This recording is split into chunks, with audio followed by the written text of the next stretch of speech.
non, bah, vous pouvez pas. Attendez. Voilà, écrivez un livre sous mon nom. Non. Quand vous dites, je réponds, ça suffit, il faudrait que vous vous intégriez, je suis là. Vous n'êtes pas, ça ne suffit pas. Non, vous ne pouvez pas être à la fois l'autre et le même. Écoutez.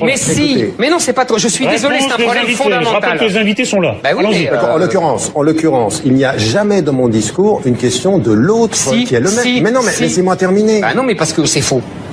Ah, vous savez mieux que moi ce que je pense. Moi, je vous lis. Non, vous me dites que je n'ai jamais dit. Monsieur Morin. En l'occurrence, laissez-moi terminer. La première des choses, c'est que quand je dis je suis déjà intégré, je suis déjà chez moi, qu'est-ce que je dis? Je dis que la citoyenneté, elle est acquise, le respect de la loi commune est acquis, et que ce que je veux aujourd'hui, c'est qu'on applique, par exemple, la laïcité pour tous de façon égalitaire. Bah oui. Et que sur le plan, laissez-moi terminer, sur le plan du travail, sur le plan voilà ce que je veux dire, et qu'aujourd'hui, l'histoire commune de la France, c'est des mémoires plurielles qu'il va falloir reconnaître. Oui, vous ne pouvez plus. Non, mais je suis pas d'accord.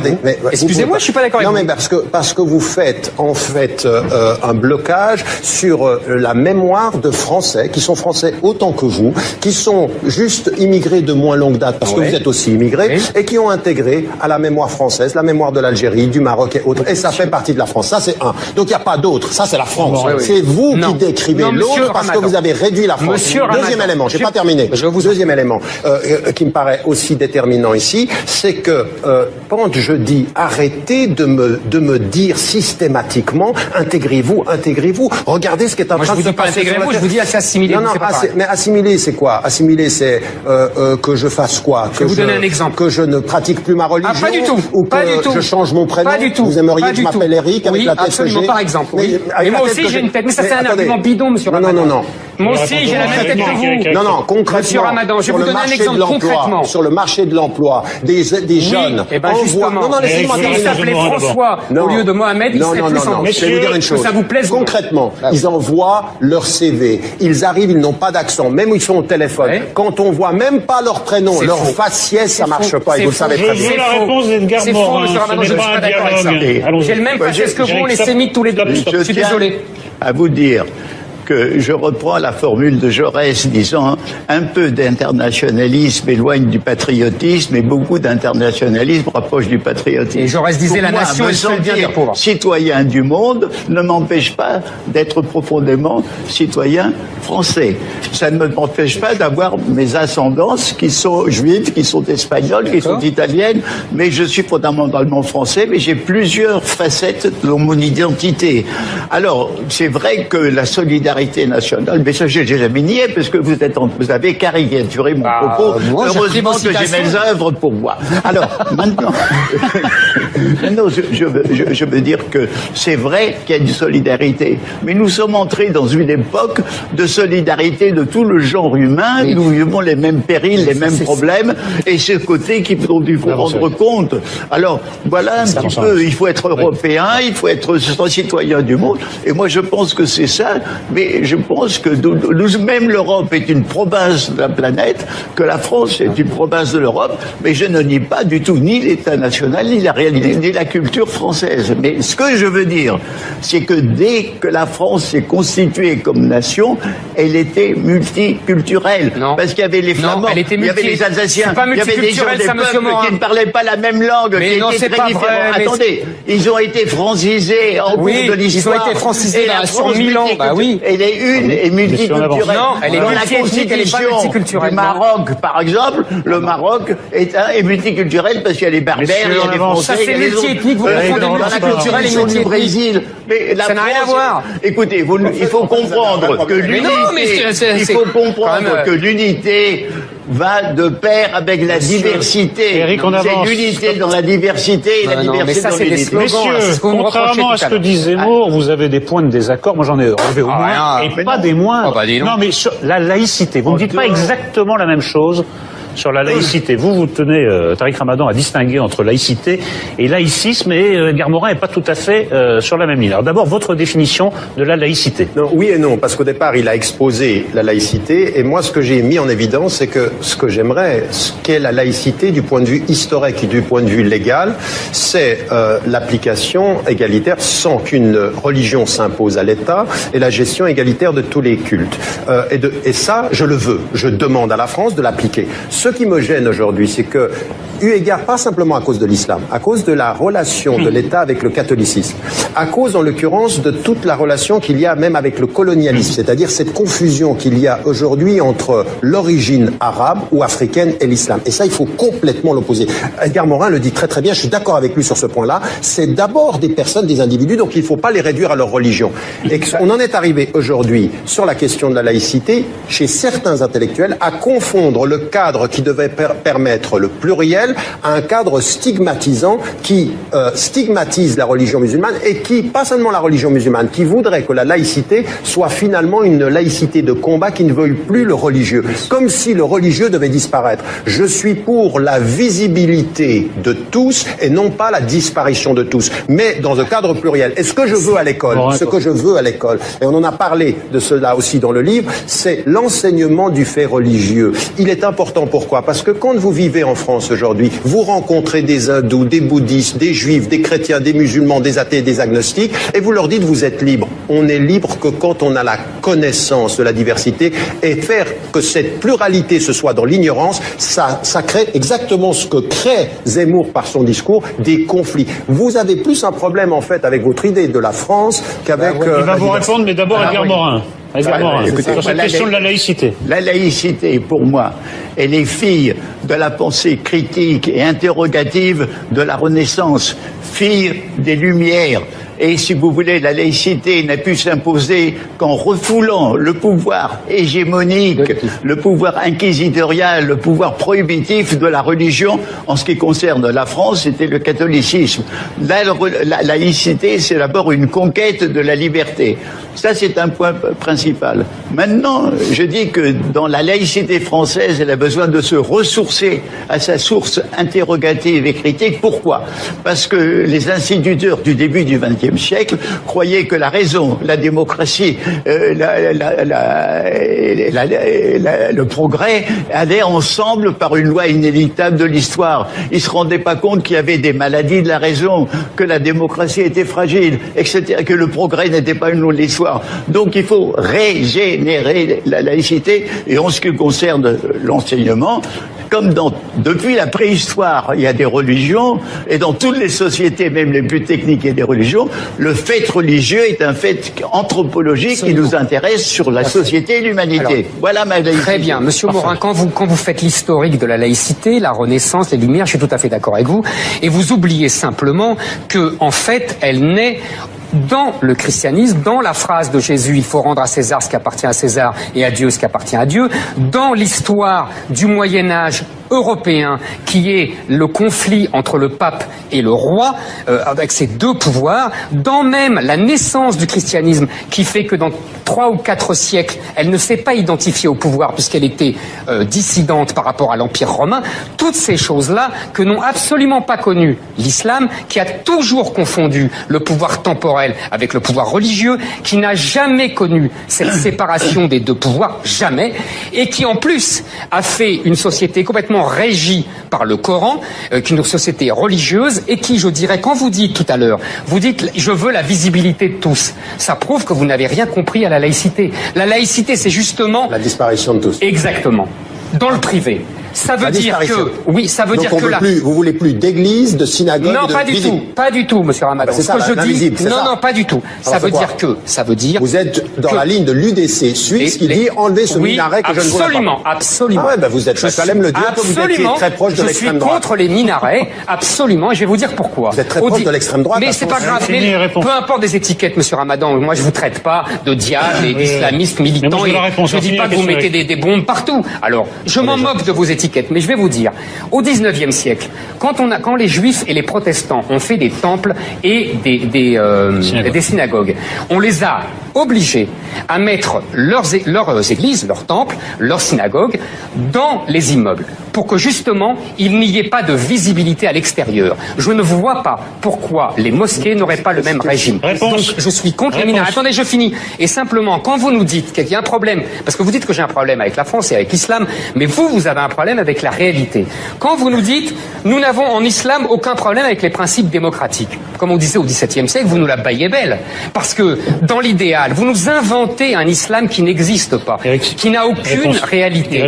Dans la réalité, il n'y a aucun pays musulman qui soit démocratique. Eric, on a compris où tu veux en venir. Non, mais c'est quand même important. Oui.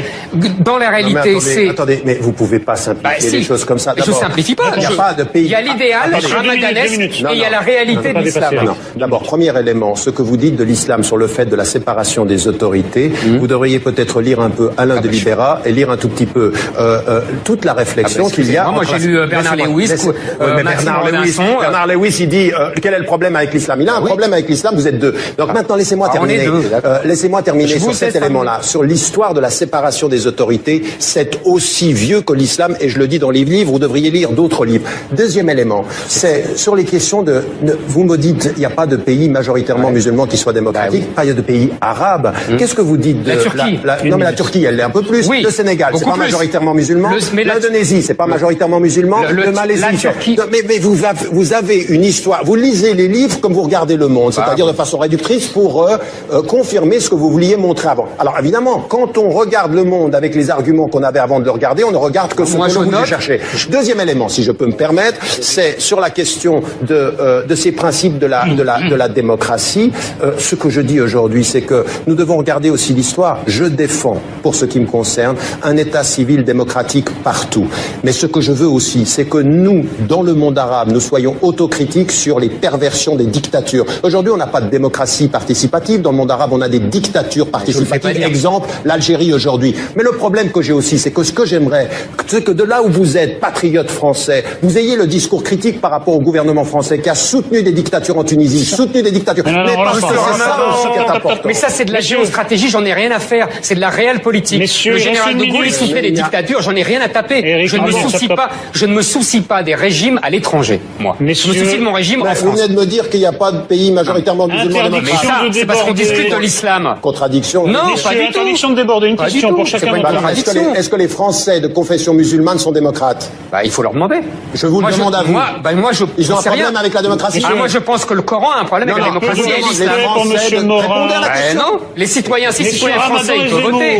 Edgar Morin a la parole. J'en sais rien, moi. Merci de l'avoir reconnu. Nous avons besoin d'un minimum de réflexion historique. Il faut se rappeler que l'Église catholique a été d'une intolérance formidable au Moyen-Âge et même au-delà, et que dans le fond, c'est en son nom qu'ont été expulsés ou convertis les Juifs ou les musulmans un peu partout. Alors qu'à la même époque, l'islam était tolérant pour les chrétiens. Non mais attendez, qu'est-ce que je veux dire? Je veux dire que tout ceci doit être historisé. Le stade où nous sommes arrivés, c'est pas le stade où est arrivé l'islam, parce qu'elle a été congelée par le colonialisme, par l'immobilisme, par tout ça. Elle n'a pas été congelée par le colonialisme, ce Morin. Elle a été congelée par lui-même. L'islam a été congelé par lui-même. C'est les musulmans qui ont décidé de fermer la porte de l'interprétation. De quoi vous parlez? Mais oui, mais vous savez très bien de quoi je parle. Mais vous savez très bien la petite semaine. Il n'est pas fermé. L'Ijtihad n'est pas fermé. Le mot de la fin est pour vous. L'islam est resté immobilisé, congelé historiquement après les grandes époques de Perse, d'Irak, etc., et de Grenade et d'Andalousie. Maintenant, cet état historique, nous l'avons dépassé en critiquant et en dépassant le catholicisme et en affaiblissant la laïcité. Et tous ceux qui veulent, comme Tariq Ramadan, non pas la laïcité, mais qui veulent un système humaniste. Et je viens sur ce mot d'humaniste et qui reconnaît la pleine humanité des autres. Tous ceux qui font un effort pour dire qu'on n'interprète pas littéralement, parce que ceux qui interprètent littéralement la Bible, ils vont justifier le génocide qu'a fait Josué, n'est-ce pas, en massacrant les Cananéens. Je veux dire qu'on interprète la Bible, on interprète les évangiles on doit interpréter aussi le Coran. Et bon, mais non, mais c'est voilà. interdit d'interpréter oui, le Coran. mais C'est la parole de Dieu. Mais C'est Dieu directement. N'importe quoi. Merci messieurs, cette réunion des trois monothéismes fut extrêmement stimulante. Je renvoie vers votre livre d'entretien au péril des idées, c'est aux presses du Châtelet. Mais après avoir parlé politique, géopolitique ou laïcité, il est enfin temps d'aborder les choses sérieuses. Le football, c'est l'une des plumes les plus expertes et les plus redoutées du journal L'Équipe. Il vient de faire paraître Petites et grandes histoires de la Coupe du Monde. Mais pourquoi fallait-il inviter Vincent Duluc? La réponse en 5 points et pas un de plus. L'esprit des choses qui n'ont jamais été dites. C'est normal, c'était pour ça. Monsieur Ramadan. non, bah, vous pouvez pas. Attendez. Ou alors écrivez un livre sous mon nom. Non. Quand vous dites, je réponds, ça suffit, il faudrait que vous vous intégriez, je suis là. Vous n'êtes pas, ça ne suffit pas. Non, vous ne pouvez pas être à la fois l'autre et le même. Écoutez. Mais non, c'est pas trop. Je suis désolé, c'est un problème fondamental. Je rappelle que les invités sont là. Bah oui, mais, en l'occurrence, il n'y a jamais dans mon discours une question de l'autre qui est le même. Mais non, mais laissez-moi terminer. Bah non, mais parce que c'est faux. Ah, vous savez mieux que moi ce que je pense. Moi, je vous lis. Non, vous me dites que je n'ai jamais dit. Monsieur Morin. En l'occurrence, laissez-moi terminer. La première des choses, c'est que quand je dis je suis déjà intégré, je suis déjà chez moi, qu'est-ce que je dis? Je dis que la citoyenneté, elle est acquise, le respect de la loi commune est acquis, et que ce que je veux aujourd'hui, c'est qu'on applique, par exemple, la laïcité pour tous de façon égalitaire. Bah oui. Et que sur le plan, laissez-moi terminer, sur le plan du travail, sur le plan de voilà ce que je veux dire, et qu'aujourd'hui, l'histoire commune de la France, c'est des mémoires plurielles qu'il va falloir reconnaître. Oui, vous ne pouvez plus. Non, mais je suis pas d'accord. Excusez-moi, je suis pas d'accord. Non, mais parce que vous faites en fait un blocage sur la mémoire de Français qui sont Français autant que vous, qui sont juste immigrés de moins longue date parce que vous êtes aussi immigrés et qui ont intégré à la mémoire française, la mémoire de l'Algérie, du Maroc et autres. Et ça fait partie de la France. Ça c'est un. Donc il n'y a pas d'autre. Ça c'est la France. C'est vous qui décrivez l'autre parce que vous avez réduit la France. Deuxième élément. J'ai pas terminé. Deuxième élément qui me paraît aussi déterminant ici, c'est que quand je dis arrêtez de me dire systématiquement intégrez-vous, regardez ce qui est en train de se passer. Je vous dis assimiler. Non, mais assimiler c'est quoi? Assimiler c'est que je fasse quoi? Je vais vous donner un exemple. Que je ne pratique plus ma religion? Ah, pas du tout. Ou que je change mon prénom? Pas du tout. Vous aimeriez que je m'appelle Eric avec la tête que j'ai? Par exemple. Mais moi aussi j'ai une tête. Mais ça c'est un argument bidon, monsieur Ramadan. Non. Moi aussi j'ai la même tête que vous. Non, concrètement. Monsieur Ramadan, je vais vous donner un exemple concrètement. Sur le marché de l'emploi, des jeunes. Et ben justement. Non, laissez-moi terminer. S'il s'appelait François au lieu de Mohamed, il serait plus en. Je vais vous dire une chose. Ça vous plaise? Concrètement, ils envoient leur CV. Ils arrivent, ils n'ont pas d'accent. Même ils sont au téléphone. Quand on voit même pas leur prénom, leur faciès, ça marche pas. Et vous le savez très bien. C'est la réponse d'Edgar Morin. C'est faux, monsieur Ramadan, je ne suis pas d'accord avec ça. J'ai le même faciès que vous, les sémites tous les deux. Je suis désolé. À vous dire que je reprends la formule de Jaurès disant un peu Ce que vous dites de l'islam sur le fait de la séparation des autorités, vous devriez peut-être lire un peu Alain de Libera et lire un tout petit peu toute la réflexion qu'il y a. Moi j'ai lu Bernard Lewis. Bernard Lewis, il dit quel est le problème avec l'islam? Il a un problème avec l'islam, vous êtes deux. Donc maintenant laissez-moi terminer. Laissez-moi terminer sur cet élément-là, sur l'histoire de la séparation des autorités. C'est aussi vieux que l'islam et je le dis dans les livres, vous devriez lire d'autres livres. Deuxième élément. C'est sur les questions vous me dites, il n'y a pas de pays majoritairement musulmans qui soient démocratiques, pas il y a de pays arabes. Qu'est-ce que vous dites de la Turquie? Non, mais la Turquie, elle l'est un peu plus. Le Sénégal, c'est pas majoritairement musulman. L'Indonésie, c'est pas majoritairement musulman. Le Malaisie, mais vous avez une histoire. Vous lisez les livres comme vous regardez Le Monde, c'est-à-dire de façon réductrice pour confirmer ce que vous vouliez montrer avant. Alors évidemment, quand on regarde Le Monde avec les arguments qu'on avait avant de le regarder, on ne regarde que ce que vous voulez chercher. Deuxième élément, si je peux me permettre, c'est sur la question de ces principes de la démocratie. Ce que je dis aujourd'hui, c'est que nous devons regarder aussi l'histoire. Je défends, pour ce qui me concerne, un État civil démocratique partout. Mais ce que je veux aussi, c'est que nous, dans le monde arabe, nous soyons autocritiques sur les perversions des dictatures. Aujourd'hui, on n'a pas de démocratie participative. Dans le monde arabe, on a des dictatures participatives. Exemple, l'Algérie aujourd'hui. Mais le problème que j'ai aussi, c'est que ce que j'aimerais, c'est que de là où vous êtes, patriote français, vous ayez le discours critique par rapport au gouvernement français qui a soutenu des dictatures en Tunisie, soutenu des dictatures. Non, Mais parce que c'est ça aussi qui est important. Mais ça, c'est de la géostratégie, j'en ai rien à faire. C'est de la réelle politique. Messieurs, le général de Gaulle, il soutenait des dictatures, j'en ai rien à taper. Je ne me soucie pas des régimes à l'étranger, moi. Je me soucie de mon régime en Vous France. venez de me dire qu'il n'y a pas de pays majoritairement musulmans Mais démocrates. ça, c'est parce qu'on discute de l'islam. Contradiction. Non, Messieurs, pas du tout. interdiction de déborder. Une Pas du question tout. pour C'est chacun pas une d'entre vous. contradiction. Est-ce que les Français de confession musulmane sont démocrates? Bah, il faut leur demander.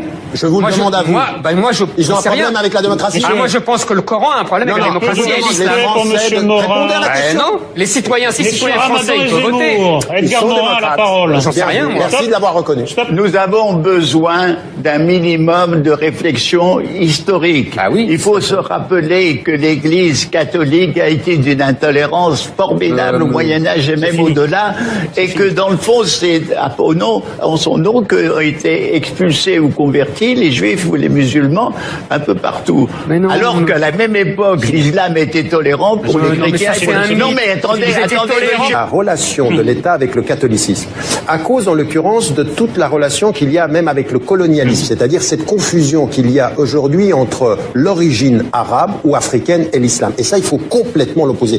Edgar Morin le dit très très bien, je suis d'accord avec lui sur ce point-là, c'est d'abord des personnes, des individus, donc il ne faut pas les réduire à leur religion. Et on en est arrivé aujourd'hui sur la question de la laïcité, chez certains intellectuels, à confondre le cadre qui devait permettre le pluriel à un cadre stigmatisant qui stigmatise la religion musulmane et qui, pas seulement la religion musulmane, qui voudrait que la laïcité soit finalement une laïcité de combat qui ne veuille plus le religieux, comme si le religieux devait disparaître. Je suis pour la visibilité de tous et non pas la disparition de tous, mais dans un cadre pluriel. Et ce que je veux à l'école, ce que je veux à l'école, et on en a parlé de cela aussi dans le livre, c'est l'enseignement du fait religieux. Il est important, pourquoi? Parce que quand vous vivez en France aujourd'hui, vous rencontrez des hindous, des bouddhistes, des juifs, des chrétiens, des musulmans, des athées, des agnostiques, et vous leur dites vous êtes libre. On est libre que quand on a la connaissance de la diversité, et faire que cette pluralité se soit dans l'ignorance, ça crée exactement ce que crée Zemmour par son discours, des conflits. Vous avez plus un problème en fait avec votre idée de la France qu'avec... Il va vous répondre, mais d'abord Edgar Morin. Edgar Morin, écoutez, sur cette question de la laïcité. La laïcité, pour moi, elle est fille de la pensée critique et interrogative de la Renaissance, fille des Lumières. Et si vous voulez, la laïcité n'a pu s'imposer qu'en refoulant le pouvoir hégémonique, le pouvoir inquisitorial, le pouvoir prohibitif de la religion. En ce qui concerne la France, c'était le catholicisme. La laïcité, c'est d'abord une conquête de la liberté. Ça, c'est un point principal. Maintenant, je dis que dans la laïcité française, elle a besoin de se ressourcer à sa source interrogative et critique. Pourquoi? Parce que les instituteurs du début du XXe siècle croyaient que la raison, la démocratie,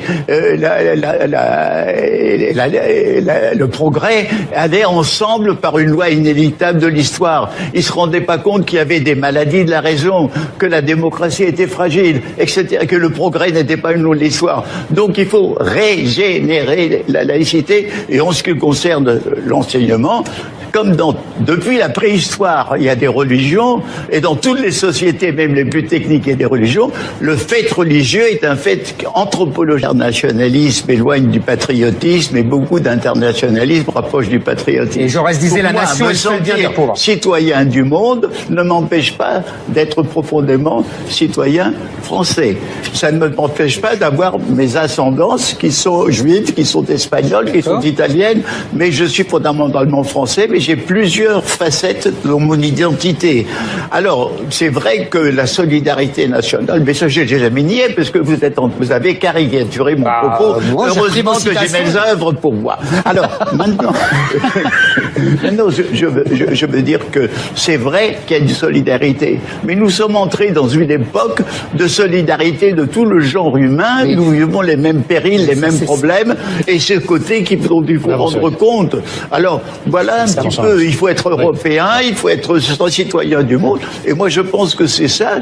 Mais je pense que même l'Europe est une province de la planète, que la France est une province de l'Europe. Mais je ne nie pas du tout ni l'État national, ni la réalité, ni la culture française. Mais ce que je veux dire, c'est que dès que la France s'est constituée comme nation, elle était multiculturelle. Non. Parce qu'il y avait les Flamands, il y avait les Alsaciens, il y avait des gens des peuples qui ne parlaient pas la même langue, mais qui étaient très différents. Attendez, ils ont été francisés en cours de l'histoire. Ils ont été francisés là, sur 1000 ans. Bah oui. Elle est une et multiculturelle. Non, elle est multiethnique, elle est pas multiculturelle. Du Maroc, par exemple, le Maroc est multiculturel parce qu'il y a les Berbères, il y a les Français, il y a les autres. Ça c'est multiethnique, vous confondez multiculturel et multiethnique. Brésil. Mais la ça n'a rien à voir. Écoutez, il faut comprendre que l'unité va de pair avec la diversité. Eric, on avance. C'est l'unité dans la diversité et la diversité dans l'unité. Messieurs, contrairement à ce que dit Zemmour, vous avez des points de désaccord. Moi, j'en ai relevé au moins, et pas des moindres. Non, mais sur la laïcité, vous ne dites pas exactement la même chose sur la laïcité. Vous tenez, Tariq Ramadan, à distinguer entre laïcité et laïcisme, et Edgar Morin n'est pas tout à fait sur la même ligne. Alors d'abord, votre définition de la laïcité. Non, oui et non, parce qu'au départ, il a exposé la laïcité, et moi, ce que j'ai mis en évidence, c'est que ce que j'aimerais, ce qu'est la laïcité du point de vue historique et du point de vue légal, c'est l'application égalitaire sans qu'une religion s'impose à l'État, et la gestion égalitaire de tous les cultes. Et ça, je le veux. Je demande à la France de l'appliquer. Ce qui me gêne aujourd'hui, c'est que, eu égard pas simplement à cause de l'islam, à cause de la... qui nous intéresse sur la société et l'humanité. Alors, voilà ma laïcité. Très bien. Monsieur Morin, quand vous faites l'historique de la laïcité, la Renaissance, les Lumières, je suis tout à fait d'accord avec vous, et vous oubliez simplement que, en fait, elle naît dans le christianisme, dans la phrase de Jésus, il faut rendre à César ce qui appartient à César et à Dieu ce qui appartient à Dieu, dans l'histoire du Moyen-Âge européen, qui est le conflit entre le pape et le roi, avec ces deux pouvoirs, dans même la naissance du christianisme, qui fait que dans 3 ou 4 siècles, elle ne s'est pas identifiée au pouvoir puisqu'elle était dissidente par rapport à l'Empire romain.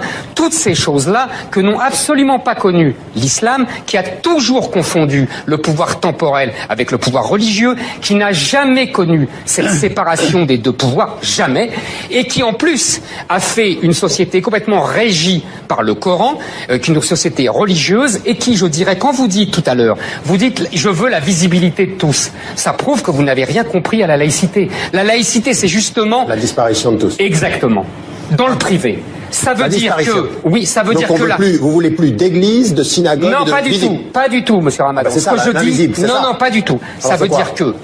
Vous êtes dans la ligne de l'UDC suisse qui dit enlever ce minaret que je ne vois pas. Absolument, absolument. Ah ouais, vous êtes, il fallait me le dire, que vous étiez très proche de l'extrême droite. Je suis contre les minarets, absolument, et je vais vous dire pourquoi. Vous êtes très proche de l'extrême droite. Mais c'est pas grave, peu importe des étiquettes, monsieur Ramadan, moi je vous traite pas de diable et d'islamistes militants, et je ne dis pas que vous mettez des bombes partout. Alors, je m'en moque de vos étiquettes, mais je vais vous dire, au 19e siècle, quand les juifs et les protestants ont fait des temples et des synagogues, on les a obligés à mettre leurs églises, leurs temples, leurs synagogues dans les immeubles, pour que justement il n'y ait pas de visibilité à l'extérieur. Je ne vois pas pourquoi les mosquées n'auraient pas le même régime. Donc je suis contre les minarets. Attendez, je finis. Et simplement, quand vous nous dites qu'il y a un problème, parce que vous dites que j'ai un problème avec la France et avec l'islam, mais vous avez un problème avec la réalité.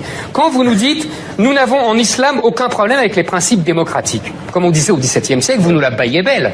Parce que dans l'idéal, vous nous inventez un islam qui n'existe pas, qui n'a aucune réalité. Dans la réalité, il n'y a aucun pays musulman qui soit démocratique. Eric, on a compris où tu veux en venir. Non, mais c'est quand même important. Oui. Dans la réalité, c'est... Attendez, mais vous pouvez pas simplifier les choses comme ça. Je simplifie pas. Il n'y a pas de pays... Il y a l'idéal ramadanesque et il y a la réalité de l'islam. D'abord, première...